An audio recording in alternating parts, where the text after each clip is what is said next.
बात करते हैं, गए वो जमाने जब भारत स्पिन के थ्रू अटैक को डोमिनेट करते थे। अब पेस बॉलिंग है और अगर आपके पास सिराज नहीं आया, Siraj, oh my man, oh you beauty, कमाल की बॉलिंग, क्या spirited fight back. 5 test match खेल के बंदा बैठा हुआ है, थकने का नाम ही नहीं। मुश्किल सिचुएशन को हमवार बनाते हैं और एक इम्पॉसिबल सिचुएशन को पॉसिबल कर देते हैं अपनी स्पिरिट की वजह से, अपनी क्वालिटी की वजह से। एक उनमें हंगर है, एक तड़प है, एक लगन है और दुनिया में नाम बनाने की ये जो यकसुई से वो इस कारोबार में जमे हुए हैं, इसी वजह से इतनी जल्दी ये हेडलाइंस बना रहे हैं दुनिया टेस्ट क्रिकेट के सर्किट में। बहुत बड़ी परफॉर्मेंस दी गई जहां पे उनसे कहा गया कि आप अपनी नेचुरल गेम खेलें अगर आप में इतनी हिम्मत है, क्योंकि हम तो आपको अटैक करेंगे और हम आपका जीना मुश्किल करेंगे। और क्योंकि उन्होंने अपनी नेचुरल गेम नहीं खेली, कर्टसी भारत की लाजवाब बॉलिंग, जिसकी वजह से एकदम से इनिंग्स जो है वो बिल्कुल स्टैग्नेंट हो गई और आपको फोर्स किया गया कि अपनी नेचर के अगेंस्ट। मैं तो आपके पास आऊंगा, मोहम्मद सिराज ने आज लगता है वहीं से he picked up again. How good was he today?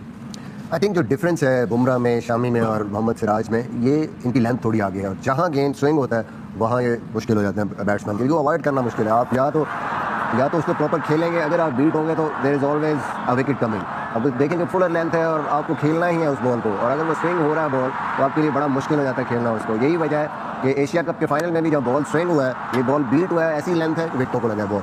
Bumrah इस लिहाज से थोड़ा सा यहाँ पे उनको उतनी विकेटें नहीं मिल रही। एक तो वो बॉल एक्स्ट्रा ऑर्डिनरी किस्म के गेंद करते हैं कि बैट्समैन अक्सर बीट हो जाते हैं, उस पर निक नहीं लगती, और थोड़ा सा बैट्समैन उनको खेलते भी उससे है माइंड सेट से कि हमने निकालना है ये ओवर। इस वजह से मुझे लगता है उनको विकेटें कम मिल रही हैं, इसे ज़्यादा आउट कर रहे हैं। शुएब आपके पास आऊंगा, एक और vital cog of this Indian bowling attack is Jasprit 7-0 और इकोनॉमी सबसे मजे की बात है 2.87।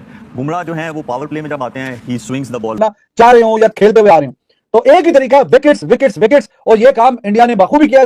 इंडिया की जो बॉलर्स लेड बाय सिराज स्पेयरहेड कर रहा था। सिराज आपको पता है, वो मैंने नोट किया कि वैसे जब बुमराह नहीं होता तो वो फिर उसको महसूस होता कि yes I am the most senior now, so when I am the most senior, तो फिर मुझे हमारे लड़के 150 डालते हैं, हमारा पबजी किंग है, हमारा फलाना टिमकाना है। जब हम अपने प्लेयरों को बड़ी बड़ी बातें करते हुए देखते हैं और दुनिया के प्लेयरों को जब परफॉर्म करते हुए देखते हैं तो हमारा दिल दुखता है। हम कंपेयर करते हैं, हम पूछते हैं शाहीन साहब दीदी से, तुम बड़े 30 में हान हो, तुमने पहले 2 टेस्ट मैचों में 40 विकेट ले ली, जैसे तुम्हें रेस्ट की जरूरत पड़ेगी। सिराज को देखो, सिराज इंडिया का बुमराह के बाद दूसरे नंबर पे। What a game of cricket भाई, क्या मैच हुआ और क्या सीरीज हुई, और ये फिनाले डिजर्व करती थी ये सीरीज, क्योंकि इंडिया ने ओवरऑल सीरीज के अंदर बुरी क्रिकेट खेली है, बहुत अच्छी क्रिकेट खेली और शायद कहीं ना कहीं ये सीरीज इंडिया 4-0 आराम से जीत भी सकता था। गलतियां की गई, यंग टीम थी, लेकिन स्टिल 2-2 से सीरीज को टाई किया।